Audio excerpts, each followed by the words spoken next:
Alright guys, let's do brakes on the Tesla again. So in my previous video, I showed putting these extreme power stop pads on, and I just did a pad slap, and a lot of people were having issues with that. A lot of people were saying that it's not good to do a pad slap and it would ruin the rotors, and I knew that going into it. These rotors are destroyed. I've literally had them glowing red before. I just needed something to get me by, and it's been about 15,000 miles. The car is about to hit 80,000 miles, so it's time to do brakes again. So the first thing you want to do when you start your brake job is you need to go to the store and buy an E18 socket, because most toolboxes don't have that. Even my 300-piece tool set here doesn't have that. It goes up to E16 for some reason, which is really annoying. So I just spent $30 on this set at Home Depot. You might be able to get them on Amazon for individually for cheaper. I don't know. I just wanted this done today. So, and then I also got these power stop pads. I love them. As you can see here, they don't dust very much, which is nice. And they're quiet. They have good performance, so I like them. I also found some slotted and drilled rotors. I will put a link to these in the description. I'm not sponsored. I bought these with my own money. This is just what I wanted to buy. I do also have the rear set. The rotors have not shown up yet, so I will film that on a different day, but I'll put it all in the same video. So here's how you do this. Step 1, get the car jacked up. Don't worry about this. Get the car jacked up in the air. Now you want to take the wheel off. Now all we have to do is just get the pins out. I already started this one, but you just do the same thing down here. You just line it up, start tapping it out. Now the next thing you want to do is take your C-clamp and compress the pistons in so that way the pads come out really easily, because otherwise they're not just going to come out because the brakes have them squeezed. So you need to squeeze them back out. It doesn't take much, just a little bit. There we go. Now it'll come out. And this is what 15,000 miles of really aggressive use looks like on a Tesla Model 3 with getting the rotors glowing hot a couple times. So I'm just going to put this back a little bit so that we can compress this the rest of the way. Now it's easier to do this with it kind of out more.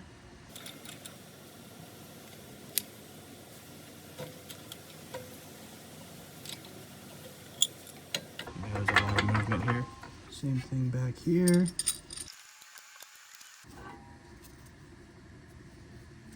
Alright, next thing we're going to do is remove these two E18 bolts. There it is, this one and this one. I'm not going to film it because it's tight. If you have a problem with that, just know that what's happening is bolts are turning. I had some comments in the last video saying, oh, you didn't show you working on it. This is what I'm doing. You're turning a bolt.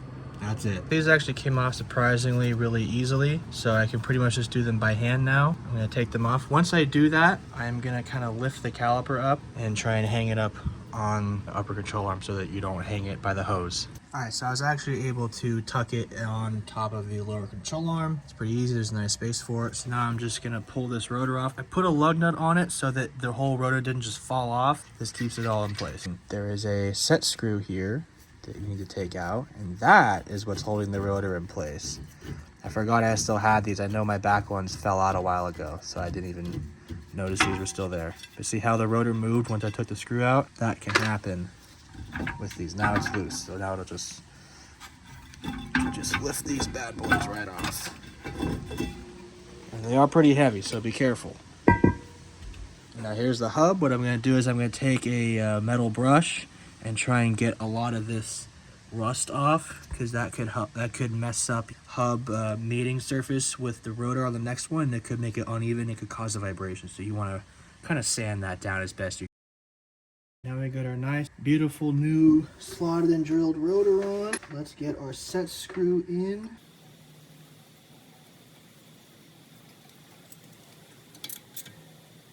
And now let's start getting our pads going. I don't know how much of this footage I'll keep, but what I'm going to do is I'm going to grab the caliper, put it on, and start putting in one of the bolts.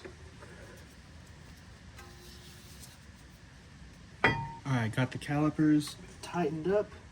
Now let's take a look at these new pads.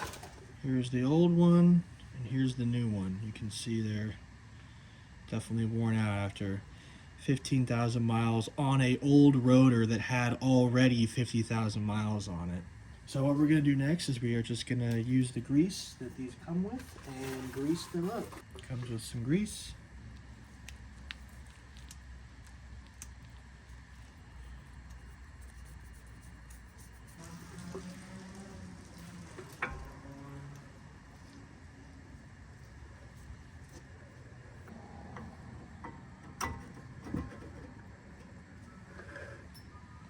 All right, now it's time for the pins.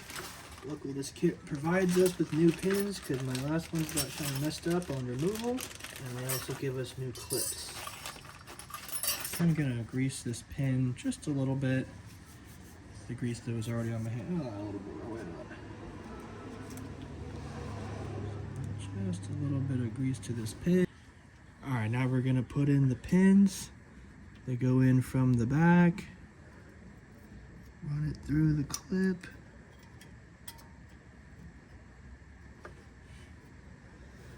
Just like that. Now we're gonna get the bottom one in. The bottom one will be trickier because you gotta bend it and it puts the tension on it. So it will be more difficult.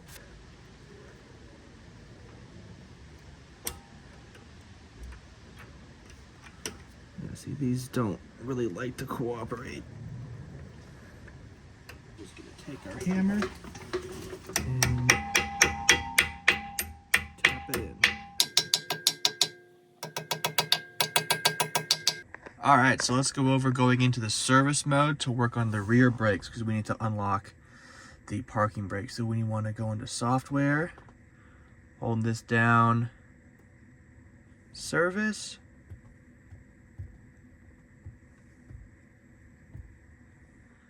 All right, now that we're in here, we're gonna go into chassis, brakes, and we're gonna go into service mode. And we want to select which side. We're going to start with the left side. Run. And press and hold the right turn signal and the brake.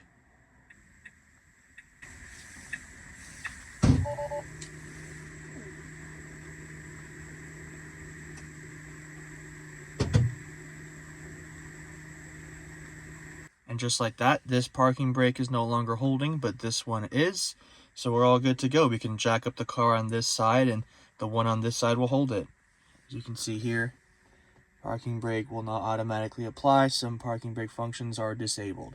So we're good to go. All right, so let's take off these wheel covers. Now we're gonna attempt. There you go, that's better. All right, now since we had unlocked the brake, you can see the wheel spins freely, right? So we're good. So let's take this off, and we can run this under the car. All right, now that that's under the car, we can start checking out our brakes here. All right, so what we gotta do here is undo the bolt that's back there. All right, this seems like a 14, so we're just gonna start. There we go.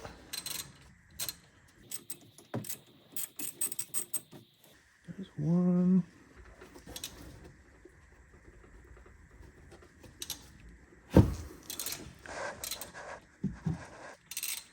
And there's the other one. We're gonna hold the caliper in place while we do this because it is getting loosened. All right, now that I've decided to be intelligent and use power tools instead of wasting my time, let's get this caliper off.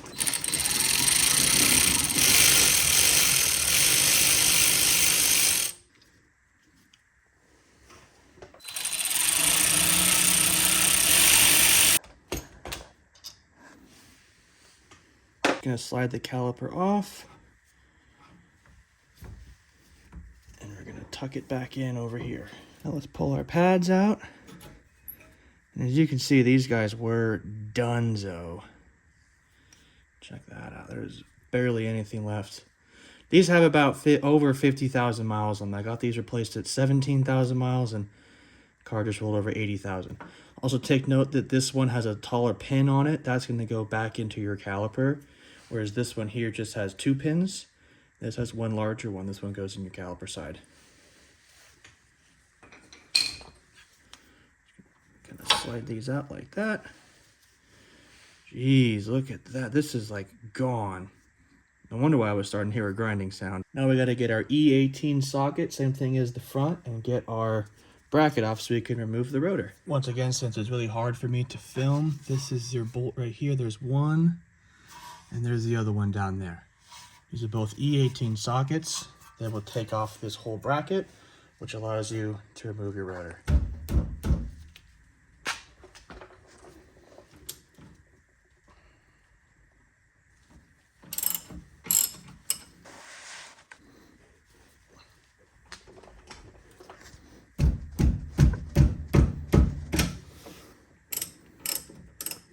These definitely are hard to get off, get started, because they're pretty tight and it's kind of an awkward spot. And these sockets, I'm really not impressed with the E18 socket. It's kind of crappy.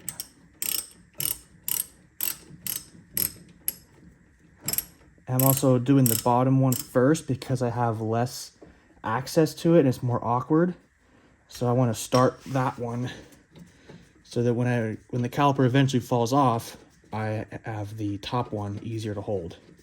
And here we go. Here's the bolt for it. It's kind of big. You can see here's what I'm talking about. These threads are just kind of, it's rounded. They're far apart. It's not a great bolt. I'm not pleased with this. It's definitely something that Tesla did because it's a weird size. No one carries it. I have a 300-piece toolbox that I got from Harbor Freight, and it doesn't have a socket like this. So it's a weird size. They definitely just like don't want people to work on their own cars. But you can buy them. Like I said, I bought mine at Home Depot. They're out there. You can do it. It is, at the end of the day, it's just a bolt, but it's just one more little barrier of entry that they're putting in your way to do a otherwise simple job. I mean, it's just a few bolts, and it doesn't take all that long to do this stuff. There we go. There's our bolt.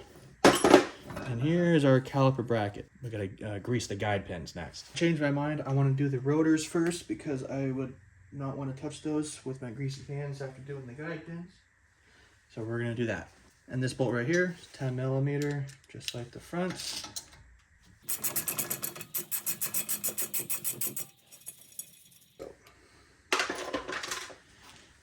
Pull off our rotor. Now, because I live in California, I don't have a problem with rust, but if you do not live in California, you might need to whack this a few times. And if you're gonna save your rotor, hit it between the studs, because you don't want to hit the surface and mess it up. But these rotors are cooked.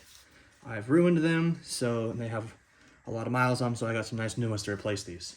Even though I have very minimal rust, I will take my brush here and just kind of rub this a little bit. There's a tiny amount of rust. We just want to get ahead of it. But really, there's almost nothing on this surface.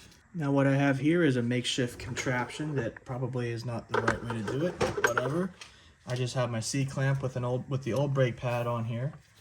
And we're just gonna run this in. Now, since we already released the electronic parking brake and it wound itself back, this isn't a problem. It's going in very easily. And there we go. Done. As a comparison, here is our new brake pad, and here is our old one. As you can see, there's quite a bit of a difference in terms of the thickness there. You can't even tell that there was a middle groove at one point. It's totally worn all the way in. And this has kind of a rough surface to it, like it's been falling apart. This obviously is brand new. So, huge improvement. All right, now let's work on our caliper guide pins here. I have a tub of caliper grease. So all we're gonna do here is, I've already got this one started, but for this one, what you would do is you just kind of pull it out, and then you just slide the boot off of it gently so that you don't want to rip these. And you're just gonna pull these out, clean them off, like so.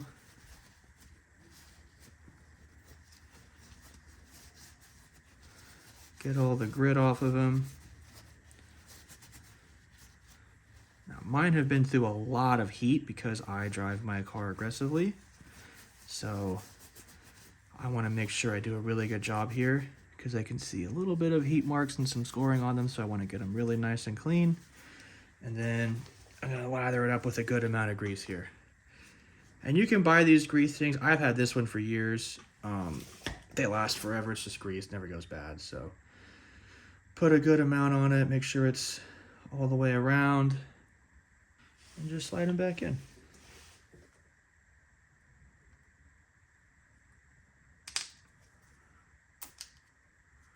There you go.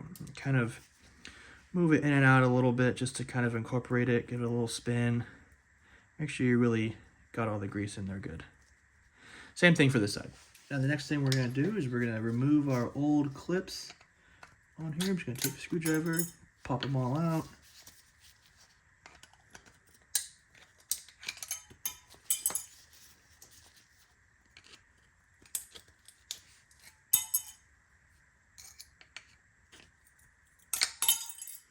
There we go. And there's a little bit of residue on mine, so I'm gonna spray a little bit of brake clean on them. And I'm gonna put some grease on too.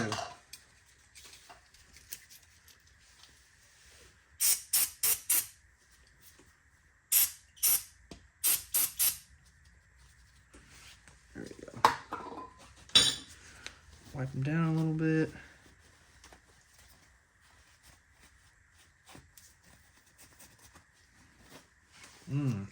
Brake clean smells very good in a closed garage. Power Stop gives you a nice bag of clips, so we're going to put these guys on here. But first, I want to add just a little bit of grease behind them, any kind of rusting, because now they're not original anymore. Just a little bit back there. All right, so these new clips are directional. They're not all the same. So what you want to do here is make sure that you have them so that they face away from the rotor here. This is what's going to stop the pad from running into the rotor. So what you got here is like a little bucket clip and then a larger channel here. So you're going to put the bucket clip on and then at the same time kind of ease in the back part into the larger channel, push it down, and then you want to bend it up so that it is, you know, flush. And then what I've been doing is taking a screwdriver and just kind of forcing it in to the corner the rest of the way. We'll see how this goes. If these don't quite work out, I have had issues with this company in the past with brake clips where we had to end up using the OEM ones on an old Acura. So if that's the case here, my clips are still in good shape and I have no problem reusing the original ones. You can see it just doesn't quite, if I can get that on camera, it doesn't sit totally flush in there. So I want to like push it in and get it flat like that, but it kind of comes back out. So we'll see what happens. Maybe when the pads are in it, it'll kind of force it. Also, you want to bend these guys just a little bit so that you're got some wiggle room for your pads. All right, let's get the rotor on. Straight out of the bag and onto the car. Now, I'm able to do this because these are coated rotors that are designed to brush off when you're driving. But if you buy plain iron rotors, they might have some shipping grease on them to prevent rusting. So you'll need to spray some brake clean on them to remove the grease. Otherwise, it's like having oil on your rotors. So again, this is the left side rotor. It has it printed on the side somewhere. I just read it that it is the left side. So we're going to take our screw.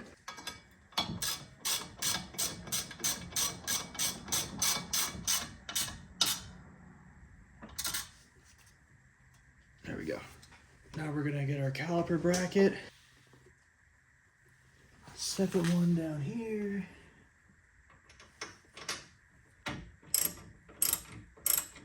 Okay, caliper bracket is on. I did not injure myself at all doing that, so we're just going to move right on. Putting the pads in. Like I mentioned before, this one goes in the back because it goes into the caliper piston. We're going to take a little bit of grease on this guy here. Put the grease around where it mounts. Put a little bit on the back. It's going to go in like that. Try not to touch the pad, because that's a bad thing to do.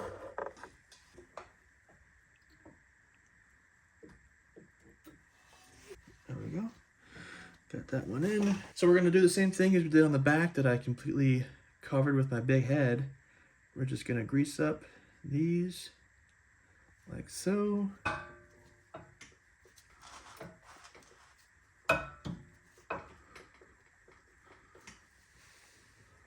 A little bit of difficulty lining this up. There we go. Both pads are now in. Time for the caliper. All right, now for the caliper, I got a bolt in my hand ready. I'm gonna rotate this back around gently. Make sure that you don't twist up your hoses. That'd be bad. You want them to be as straight as possible here. Make sure your guide pins are pushed in so the caliper slides over nicely. And feed in your bolt. Now we can just kind of get it finger tight. Let's get the other one going before I fully tighten them all. Situation down here, finger tight. Kind of wiggle it to line it all up. And just tighten these in. While I have the car in the air and one of the wheels off, this is a perfect time to do a tire rotation. So I'm just going to take that front wheel, stick it on back here, put that guy right there on the front, because those are almost bald and those have a few thousand miles on them. So we're going to swap them around. All right, so I just did the other side. Doing it the second time was way easier. I got it done in literally like less than half an hour, I think. So once you get the hang of it, you can get it done pretty easily. It's not that difficult of a job. But once you get back in the car, you're gonna make sure that you go into here and you reset everything here. So once you push the park button,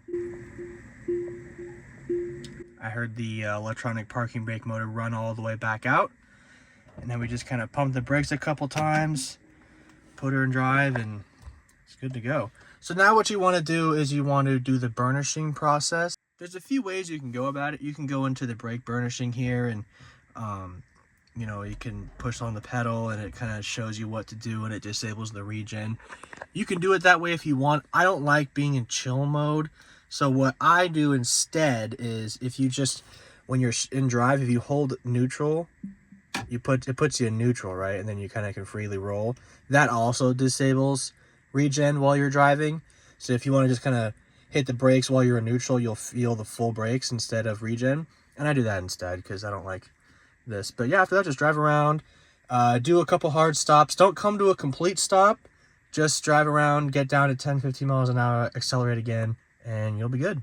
All right, guys, and that's it. That's how you do the front and rear pads and rotors on a Tesla Model 3. If you have any questions, let me know in the comments, and please subscribe and like the video. Thanks.